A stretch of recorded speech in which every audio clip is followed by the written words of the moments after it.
and share 2 stories with us.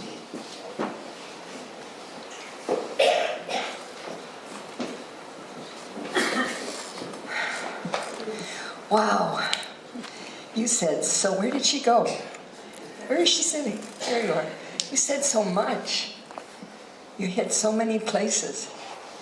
I didn't know Frances as well as many of you did. But even in knowing of her and working with her, so much happened in any given moment that you had with her.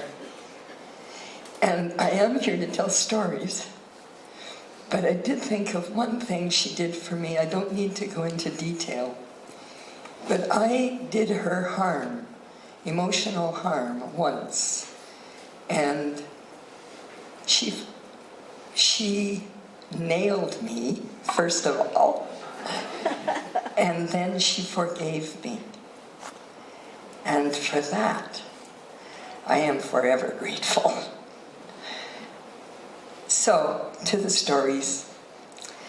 Frances came and told me after she heard these 2 stories, and she heard them at different times, that she loved them. She was so glad I told them. And when I found out about this memorial, they came to my mind. And thank you for letting me tell them. Can I take this off? Yeah. This story I am grateful to have from a book, but from the Yamana people who live down near Tierra del Fuego, because I think it has great wisdom in it. So I pass it on in my words to you. The Yamana tribe used to go egg hunting on little tiny islets in the sea. They would go as the whole community, and they would scour a little rocky island looking for birds' eggs. And they had to be quick because the weather around that point of land is incredibly fickle. And one sunny, calm day, they went off in their boats and arrived on this little scraggy point of land and spread out looking for eggs. And the weather changed. And suddenly they had to get into their boats and home as fast as they could.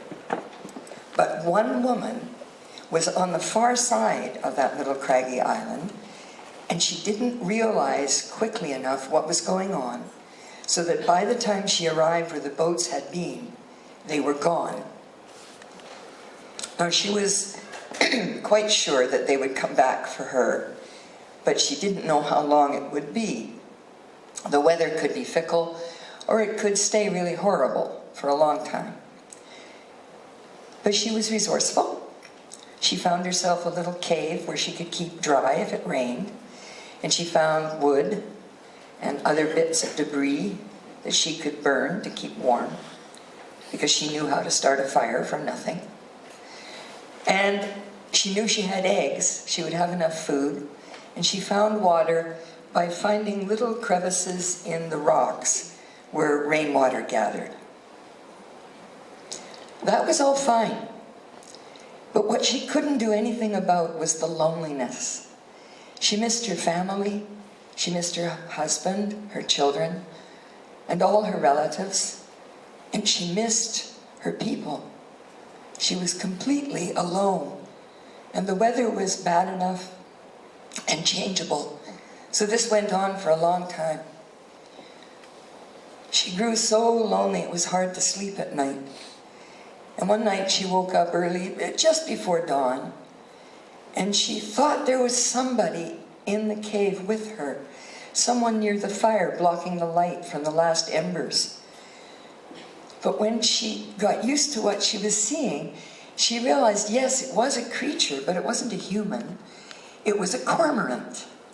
And as she watched, more cormorants came in and gathered around the heat of her little fire.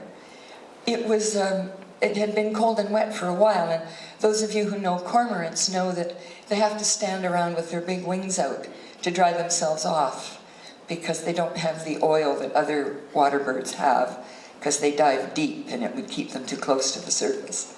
So there were all these black cormorants standing around her fire, spreading out their wings, and they were talking to each other. And she realized all of a sudden she could understand what they were saying. It was her language. It was the Yamana language. And they were talking about fishing and babies and eggs and flying. Well, she didn't know about flying, but all the rest of it was familiar. And she got closer and closer, the better to hear them. And then somebody said something really funny, and she laughed. And the cormorants turned and saw her, and they crowded to get out that little entrance to the cave, rushing, and she was saying, no, don't go, please, don't go. I mean you no harm. But they weren't listening to her. They left. And she went out of the cave into pre-dawn light, and she saw them taking off into the sky, and she thought her heart would break. Please, don't leave me. She reached up to, touch them, to wave, and she saw on her arms black feathers growing. And they were on both.